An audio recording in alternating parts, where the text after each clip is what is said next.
far-right makes gains in the European Parliament elections, but not the clean sweep some feared. As pro-EU parties are still the majority, what do the results mean for nationalists in the divided Parliament? This is Inside Story.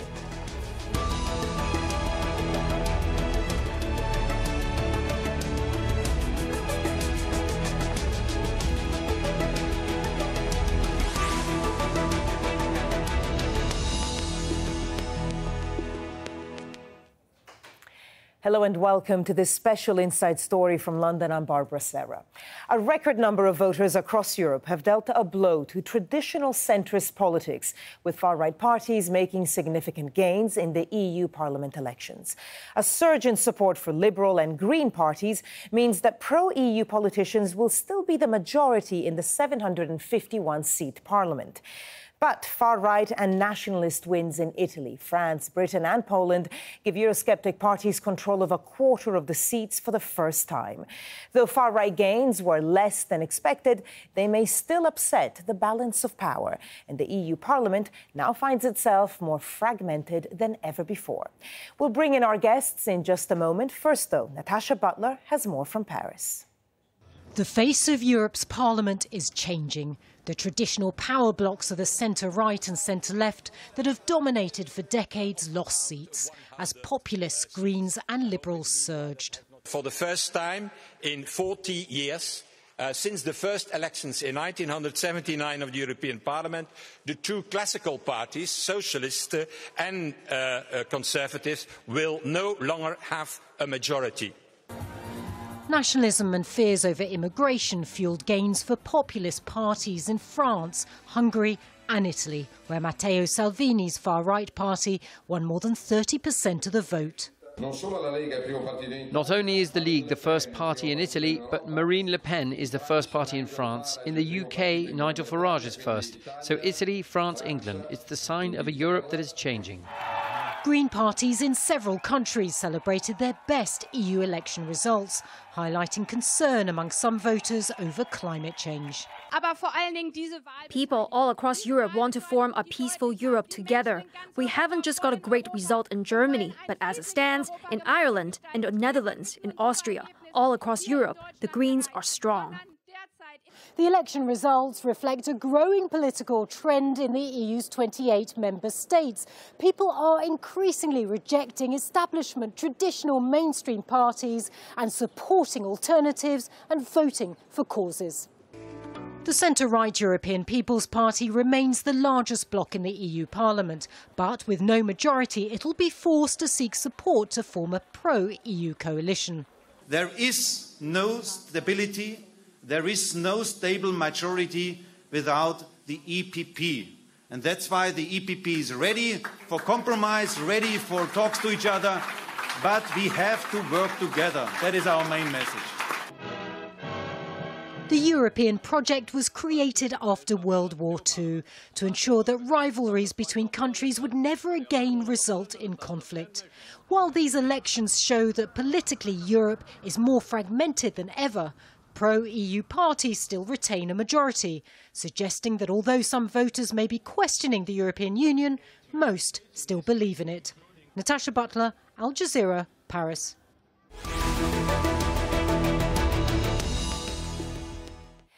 Let's go now to our guests. Joining me here in the studio is Nina Schick. She is an author and political commentator, and she's worked on a number of European political campaigns and elections. Tony Travers, professor at the School of Public Policy at the London School of Economics. And joining us from Berlin, Thorsten Benner. He's the co-founder and director of the Global Public Policy Institute. Welcome to you all. Nina, if I can just start with you. Of course, we now have the results of the elections. There hasn't been the surge that perhaps people were expecting of the far right. But what do you make of it in general? Do you sense a shift in European politics? There are several top lines from the elections. The first is, of course, the populist surge. That was the narrative going in, because that is indeed what happened 5 years ago. And that seems to have been alloyed. And that was always going to be the case, because the picture that's emerging, in my view, is a bigger fragmentation. Big losers last night were a lot of the kind of traditional centre-right and centre-left parties, true for Germany, true for France. and also new parties doing really, really well, doing much better than projected. And we're talking about the Liberals and the Greens. So you have fragmentation and this almost, the obsession with the narrative that the far right would hijack all the votes has not been true. They're still a force, but we're seeing a lot of votes also on the centre-left of on the left of the political spectrum. Tony Travers, we'll focus on Brexit a little later because it is a slightly different dynamic. But of course, what we saw in the UK was the epitome of that. The centrist parties absolutely emerging support. Can they recover, and what do you think was behind it? Well, it's true. What happened in the UK was a far greater collapse of the traditional parties. If you look at the new European Parliament, there'll still be a big block of sort of centre-left socialists and a big block of centre-right type parties, and still split broadly left-right 50-50. But in Britain yesterday, or in Thursday when the voting took place, the Conservative vote collapsed to under 10%. This is one of the great parties of European politics that's existed in different forms for 150 or more years. Has there ever been a result as bad as that? Nothing like it. It's, other commentators have talked about the worst result since 1832, but the truth is there's nothing like it in history. Now, the Labour Party didn't do much better. They are the main opposition party, and their vote share was, again, terribly low. And the two together can barely muster a quarter of the electorate. That's the way of looking at it. So this is a remarkable change. Of course, it's an election which takes place under proportional representation, which is not the way we do general elections. So some of these voters might go back. But it is a big shift, and it's a big change in British politics, for sure.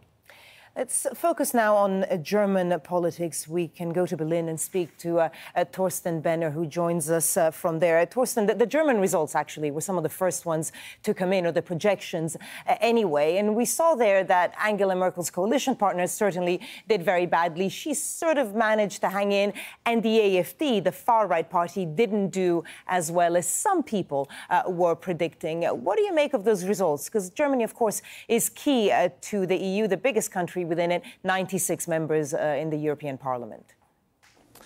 Look, like in most other European countries, the pro-European forces still have a vast majority in Germany, if you add them up. But the landscape is fragmenting, and that's a trend in many European countries. In Germany, you see the demise not just of the Social Democrats, but also of Merkel's party, the Christian Democratic Union. If you take voters under the age of 60, most of them actually voted for the Green Party, and voters under the age of 30, 33% made the Greens the strongest party. It's only if you take in pensioners that the CDU managed to come on top. You have an urban-rural fragmentation. The Greens were strongest in the big cities, and you have an east-west fragmentation.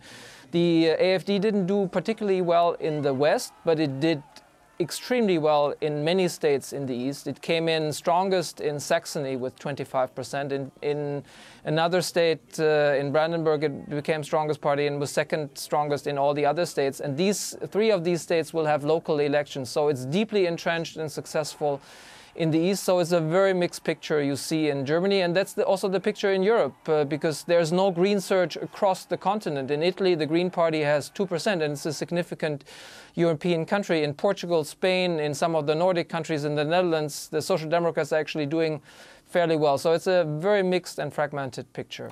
Of course, people like Matteo Salvini wanted to be a little less fragmented. He started a new coalition to replace the ENF group in the parliament. Marine Le Pen is part of it. What are the chances, do you think, of being able to unite a lot of the far-right parties within Europe to really create a solid bloc in parliament?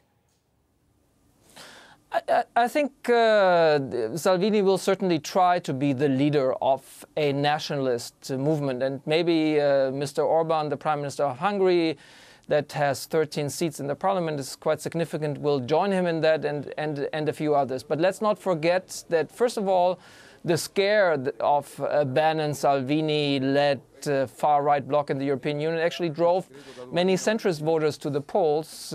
We saw an increase in the participation in the European election. that was quite significant. And let's not forget that there are huge divides within the nationalist bloc. Somebody like Mr. Salvini doesn't care at all about European budget rules in the Eurozone, whereas his Austrian allies, for example, really want these budget rules to be upheld. There's divides on who should take migrants and so on. So let's not underestimate the problems that the far right will have to act as a cohesive form. They are very cohesive in terms of acting as spoilers, but to actually advance an agenda, that will be far more difficult for them. Nina Sheikh, perhaps numbers-wise it didn't do as well as some people were predicting, but it is hugely symbolic, isn't it? When you see Le Pen beat Macron, when the whole campaign had been very much almost a personal thing between them two and their different ideals, when you see Salvini effectively become almost a de facto prime minister in Italy, and then the Brexit vote. Yeah, I think when it comes to the far-right kind of populist party, Salvini is clearly the biggest winner on the European continent. When it comes to Le Pen, I think we're looking at a slightly different picture. It was a blow for Macron that he didn't win, but actually he didn't lose as badly as some were thinking. Le Pen actually did worse this time around than she did in 2014, and it's really interesting to see how Front National has shifted. In 2014, they were saying, you know, it was an earthquake. They won 25% of the vote, and they say, we are going to enter the European Parliament. We're going to build this nationalist bloc, and we are going to destroy the European Union from within. Fast forward 5 years down the line, and Front National's agenda has changed. Now they're saying, you know, they don't want to leave the euro, they don't want Brexit, they don't want France to leave the EU, and they want to reform the European Union from within. So some wind has been knocked out of her sails. When it comes to Farage in the UK, that's a completely different story because, of course, this is a national story evolving entirely around Brexit. Huge night for him, although even though he just started his Brexit party 2 months ago, you know, this is largely UKIP 2.0. He already had the infrastructure in place, but it was a huge win for him. He is claiming victory, saying this shows that the country wants the hardest form of Brexit or no-deal Brexit. But actually, what the UK result really shows is that this is a country divided, straight down the middle, remain and leave, and really, really polarizing between those two. Of course, a lot of people think that Europe itself is polarized. We spoke about Macron, and he was damaged, obviously, by the Gilets jaunes, the Yellow Vest movement as well for the past few months.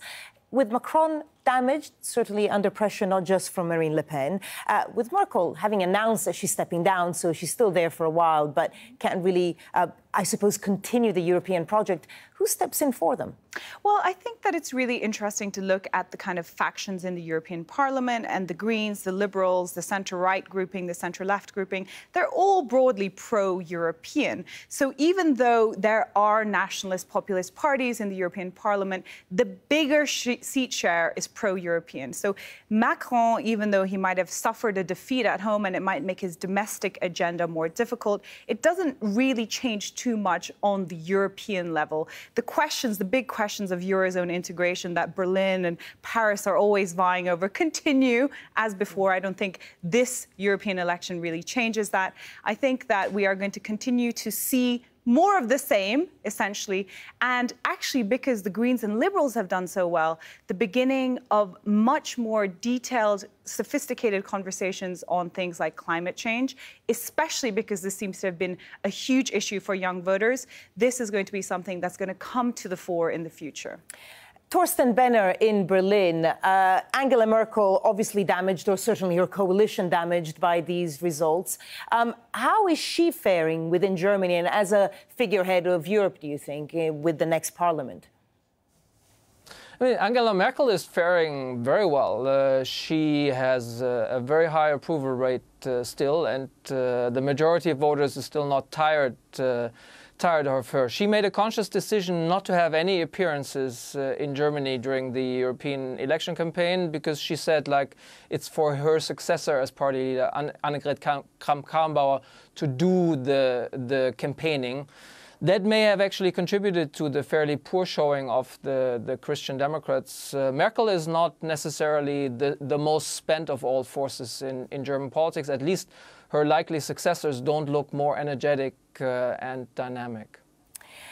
Tony Travers, in that small report that we watched before we started chatting, we saw Matteo Salvini, who obviously very proud and very happy at his results, saying that, that he had done well in Italy, that Marine Le Pen had done well in France, that Nigel Farage obviously had done well in England, as he said.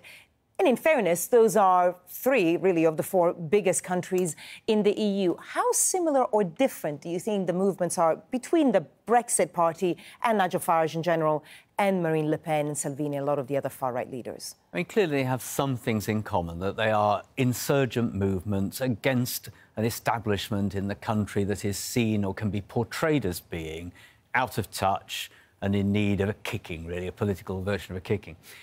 Beyond that, of course, I mean, Nigel Farage within UK politics is very careful to stay, as far as possible, inside the political mainstream.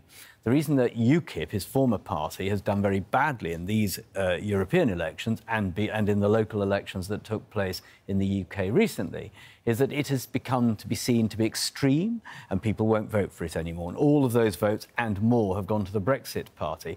Now, I know that in both France and Italy, those parties there, Marine Le Pen and Salvini, have been perhaps a little bit more comfortable at encouraging voters from the extremes of their country's politics. And Farage is very careful not to do that. So he can now portray his party as a potential replacement for the Conservatives. Not saying that will happen, but he's definitely trying to give that impression. So he takes great care to stay inside the political mainstream most of the time.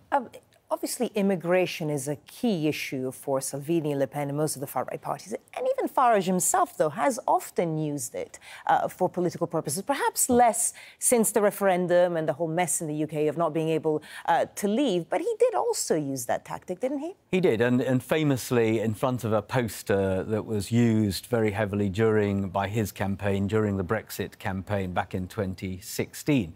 But it's worth remembering that in the UK, immigration as an issue has fallen away since the referendum. It was a big issue in the referendum that triggered the difficulties the UK political system is now having. But actually, subsequently, it's fallen away as an issue. So it's much less salient and much less likely to drive people. And now the issue is not about that. It's about just delivering Brexit and a particular kind of Brexit. So the whole debate's moved on. Nina, it really what this election in the UK was all about, wasn't it? It was almost like another referendum on having a referendum. Absolutely. And I can tell you, Barbara, that I don't see the light at the end of the tunnel. I don't see when politics in this country is not going to be about Brexit. You have to look at a few years ago, before the referendum was held, when Europe was an issue that really wasn't very important to voters. And now, given what's happened here in the past few years, it has become the totemic issue. It is the lens through which everything is seen. And indeed, it has absolutely paralyzed government. Government is unable to start talking about other things, looking at other things. You know, ministers often say, we'd like to stop talking about Brexit and try to do other things. But that indeed looks impossible. And given the current predicament the British government is in, it looks likely to continue, and it might even get worse. A lot of people say, and in a way it was, that the Brexit vote was the first in the populist wave, because it actually came months even before the election of Donald Trump. How much do you think the Brexit vote here had an impact on the rest of Europe? Well, I think the argument can be made that there's been some kind of Brexit dividend in Europe, because indeed when Brexit happened, you know, Nigel Farage was out saying this would be the start of the dominoes falling, you know, one after the other. All the other European countries would be lining up to leave the European Union following the example set by Farage and UKIP. And indeed, that has not happened. It is really important to look at the nuances of the kind of populist wave in Europe. And even though you can broadly draw comparisons, so saying that things like immigration drive them. In the context of the European countries, this is largely to do with non-EU immigration, to do with asylum seekers and refugees, whereas in the United Kingdom, it was about free movement of people.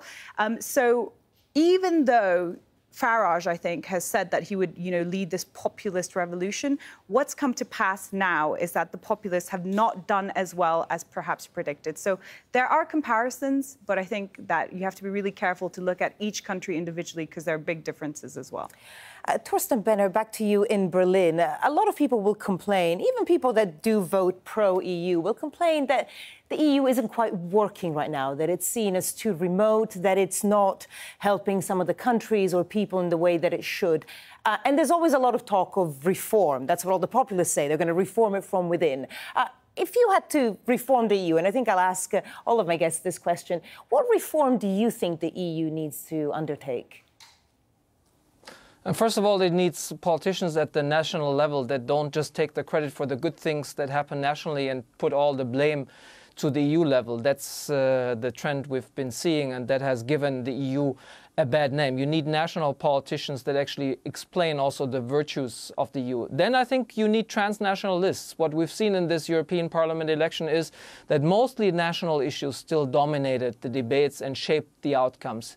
If you had truly transnational parties and lists, I think that could make a difference toward a real, true European conversation on the issues, and that's where we could be going. And in terms of just muddling through, which you'll see a lot in the coming years, the fact that the Liberals and the Green Party will play an important role in the negotiations on the next Commission and what the Parliament is all about in terms of its program, I think it will be quite healthy to put some environmental issues front and center, as Nina has hinted at, the climate crisis, but also to shape up on technological and digital issues where the traditional forces, such as in the case of the copyright directive, very much seemed like dinosaurs, and that also contributed to the bad rap that the EU had with some voters. Tony Travers, do you think there's any kind of reform that the EU could have undertaken or perhaps been a bit more flexible in the original negotiations with David Cameron before the referendum that might have changed the vote? I think there are two issues buried in that question. One is, could something more have been offered to David Cameron which could have just made it a 52-48 vote the other way? And the answer to that clearly is yes. It would have been possible had a different set of negotiations, or the negotiations ended differently. But I think in answer to your broad question, I think from within the United Kingdom, the EU, the Parliament, Commission, the institutions do seem very distant. It's not just a matter of the Channel, and they are seen as bureaucratic and distant. So I think that whatever happens in the future of Britain's relationship with the EU, the more that people in the UK can come to understand what the EU does for them and the good things that it can do, as well as all the things that people find very hard to understand because they're behind closed doors, the better. It just, even people who are in favour of the EU in Britain are always a bit eurosceptic. So you want to try and make sure that people have a kind of objective understanding of what the institution is doing and what it does for them a long way from Brussels. Nina, following on Tony's point about it being distant, isn't that an issue of language? Because, of course, whenever you go to the Parliament or any European institution, everything is translated. It's hard to relate to someone that doesn't speak in your language. Translations will only go so far. So do you think the issue of the EU feeling distant is unsurmountable? To a certain extent, I would say yes. I mean, these are 28 countries, perhaps 27 soon to be, all with their own distinct histories, identities, and many times people feel far more affiliated to local or national politicians than a kind of idea of a pan-European demos. And that has traditionally been something that's plagued the European Union since its inception. So it's very interesting to see that the turnout in these elections has actually been the highest, I think, it's been in 20 years. 20 years. So it's really still interesting. Only 50%, though. 50%, which is not great compared to national elections. So I think that is something that the European Union is always going to be struggling with. So the way forward for the European Union is, I think, that it does need to do a much better job of explaining what the tremendous achievements are, like the single market. As we saw from the referendum here, nobody really knows the difference between the single market or the customs union. Yep. And it has to invest more in issues of the future, and in particular research and development, because Europe can't become an open-air museum of the world. Well, we'll have to see if and how it manages to reform with this next Parliament, the next few years. Thank you very much to all our guests, Nina Schick, Tony Travers and Torsten Benner. And thank you, too, for watching. You can see the programme again anytime by visiting our website, aljazeera.com. And for further discussion, go to our Facebook page. That's facebook.com/AJ Inside Story. You can also join the conversation on Twitter. Our handle is @AJ Inside Story. From me, Barbara Serra, and the whole team here, bye for now.